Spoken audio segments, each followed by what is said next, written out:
Here with 74-kilogram Olympian Kyle Dake. Kyle, training camp underway. How's it been going for you? It's been great. You know, had some 5 or 6 days of good training, good recovery days. So feeling good. It's been nice to come out here just because you kind of put all of the other things aside and you really focus on yourself, focus on the task at hand, and obviously you don't want distractions to come in, but they always tend to pop up. So being out here has been a nice little change of pace, and still get some great training and having fun. Awesome. Yeah. The news of the week, of the month, about Russia. What was your reaction when you heard that Sidakov and Kadi Magomedov weren't going to be at the Olympics? Yeah, I've been itching to get those matches back.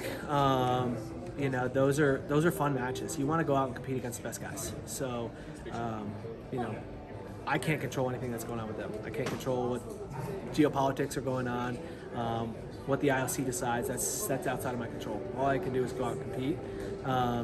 You know, I was hoping to get both Kadi and Sidakov last year. In 23, obviously I got a chance against Sidakov. I was really looking forward to the opportunity to wrestle him again. Maybe we'll have to do it some other way, but yeah, it's unfortunate that they get caught up in the wake of all this, and yeah, it's kind of tough.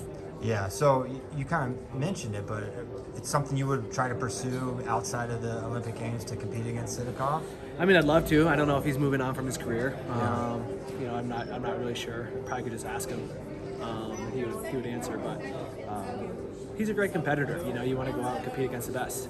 You know, there's obviously 16 guys at the Olympics, and all of them are really talented. You know, Sidakov has kind of been the guy who has owned the weight the last several years. Unfortunately, I didn't get to wrestle him in 21 or 22. But, you know, I want to go out and compete, so whatever that looks like, and I'm going to have fun in Paris when it comes. You're kind of someone throughout your career, you've kind of sought out those challenges. You go up to 65 your senior year. You're in the weight class with Burroughs for all those years. You went up to 86, which is insane given your size. Is there something about not knowing that this weight is not going to be as tough as it was? Is that enter your thought at all? You know, it's hard to say. You know, Chamizo got in. He probably should have been in before. Yeah. So we got a really good guy out of that. And then, so it's just hard. It's hard to say. You know, who knows what happened? You know, everyone's like, oh, what do you think? What do you think? Well, I mean, any one of us could get hit by a bus. You know, we don't know if we're going to be there. Right. What I do know is that there's 16 guys there who are going to try to go win the Olympic gold medal and perform at their best. And my goal is just to be better than them on that day. You know, and really, it's just be better than I've ever been, and if I do that, then I'll like where I end up. Going back to the Olympic trials, is there part of you that was hoping to see Jordan one last time, knowing that he's probably done, at least pursuing 74 kilograms? Yeah, for sure. You know, Jordan is what, 7-time world champ. So wanting to compete against him has been kind of where I focused a lot of my energy the last several years. You know, having to go through all those tournaments and then wrestle him, and then go through those tournaments and then wrestle him, and then go through those tournaments and wrestle him. That was always a tough pill to swallow. And then was able to get it done at 21. So was hoping that I'd get another chance, but at the same time, I want to see Jason do really well. I want to see my other teammates do really well. So that's the interesting piece of wrestling, is that only one guy gets to go. You know, if it was like, you know, track or swimming, there'd be probably 3 of us going and 3 of us vying for a medal. So I can only control what I can. You know, obviously Jason wrestled really well that day, and Jordan didn't have the tournament he wanted, and that's unfortunate, but it is what it is. Yeah. Kind of between the trials and now, maybe a shift sort of for you is David Taylor, you know, close friend, probably a big part of the pull for you to move to Nittany Lion, takes the head coaching job at Oklahoma State. What has that meant, if anything, for changes in your training and preparation for the Olympics? Yeah, David was actually out here this past week. He came out for a couple of days just to train with me. Still a close friend. Still call him if there's anything going on, or still in business together. So it was definitely a big shock when it happened. You know, but I understand his decision. It's what he wanted to do, and it's what he's doing. So for me, the show goes on. You know, I'm still trying to be the best I can possibly be, and David's trying to help me along the way. So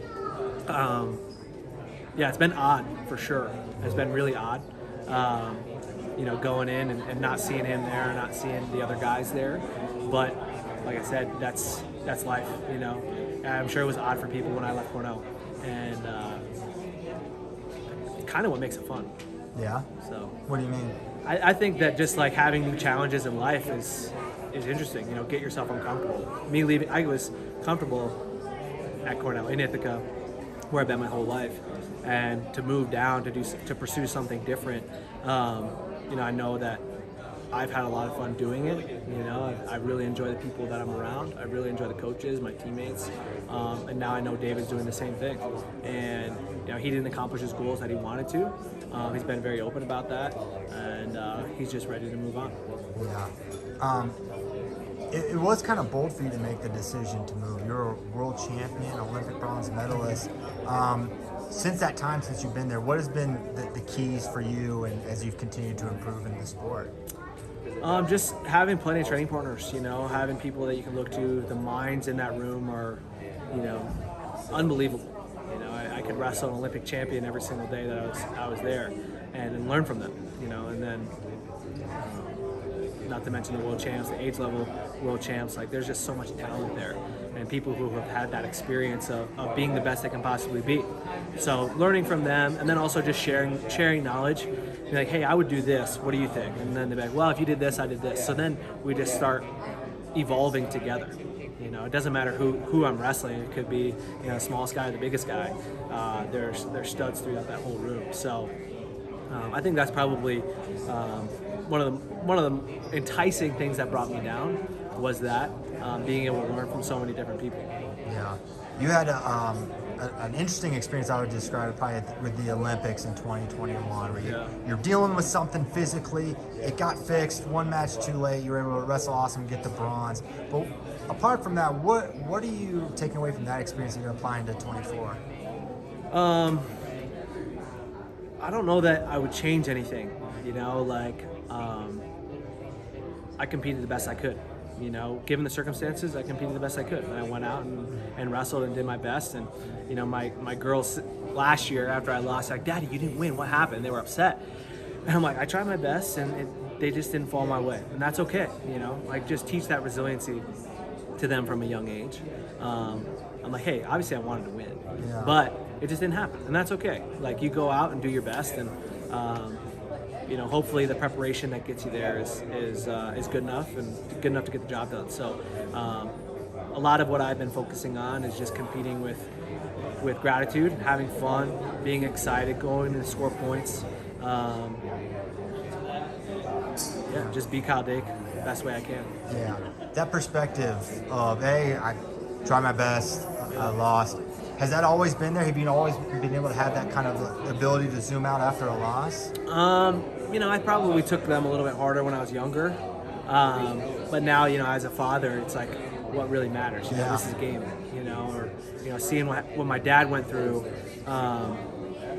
This is just a game. This is fun. I do it because it's fun. Luckily, I get paid for it. I can do what I love and get paid for it. So, it's just, it's a unique experience that we get to have. We put a lot of importance behind it. And don't get me wrong, I think it's important. I think that wrestling does a lot of good for humanity. So if I can push wrestling forward and help them, help wrestling evolve and become better, I feel like I'm doing my part. Yeah. Have you felt your love for the sport grow? I felt my love for the sport grow. Yes and no. I've always loved the sport. I've always loved every aspect of it. The competing has always been fun, but the preparation has been just as fun. Being around your teammates, being around your friends, bringing your family across the world so that they can see this place. Now being able to share it with my kids is even more special. So I think any added love for the sport is probably due to my family and being able to share it with them. Awesome. You've been able to compete against many of the legends of the sport. You've beaten many of them. You wrestled against Jordan Burroughs, against David Taylor, against Shakeups. What are the different challenges, or what would you say of those guys are like the toughest challenge for you that you've ever faced?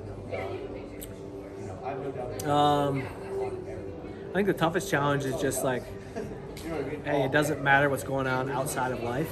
You know, you have 6 minutes to go get it done. So whatever you have to do to separate those two, you know, don't worry about your troubles. Just go out and compete and have fun.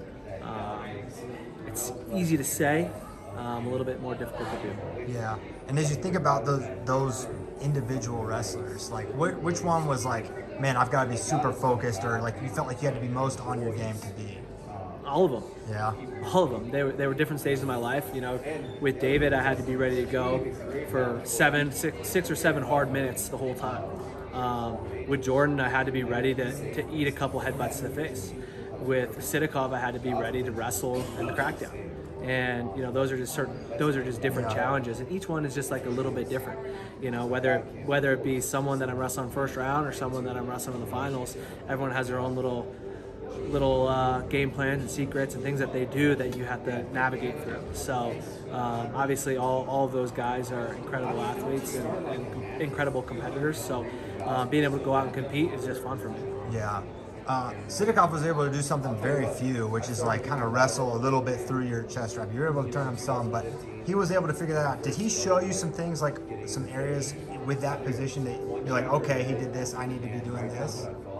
Yeah, I learn every day. You know, I learn every position. You know, I think that there's things that you have to adapt to. He does something pretty unique with how he finishes. Actually, Aaron does a pretty good job with it as well. Okay. So being able to like navigate through those has been the task at hand. I think I solved the problem pretty quickly after it happened. But yeah, you just got to be able to roll with the punches. It's a weird match, the stop and go all the time, the head wraps, the no head wraps, just the way everything happened. It was just an odd match, and you got to be able to like get through it. You know, there's things that happen outside of your control, and you just got to do your best with what you have. Last question I have, I'm asking all the Olympians this one. It's centered around coaching youth wrestling. It's sort of 2 parts, but like, what do you view as the essential skills that we should be teaching first-year wrestlers? And conversely, what are some of the pitfalls you think that youth coaches are falling into that are mistakes in coaching?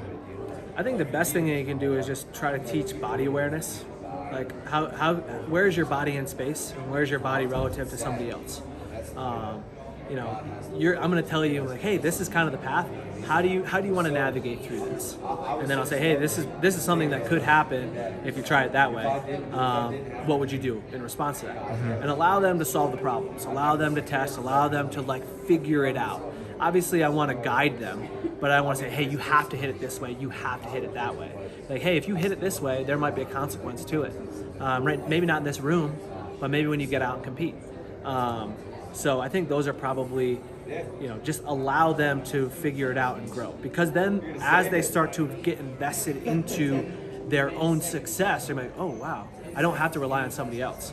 Like, it's like when you tell your kid they do something well, they do well on a test, and they say, oh, you're so smart. Yeah. You don't say that.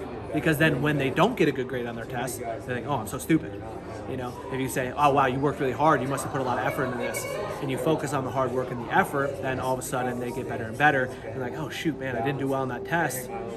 Did I try my hardest? Well, I guess I skipped this and that. Well, I know next time that I can, do a little bit better. So if we can instill that mentality into them, growth mindset, and we're going to have a lot more people sticking around the sport. I think a lot of people get caught up in the results. Parents are like so excited for them, like, oh, I want to win. Well, because winning is fun. Don't focus on the winning to be fun, focus on the process to be fun, focus on the growth to be fun, and then the winning will take care of itself.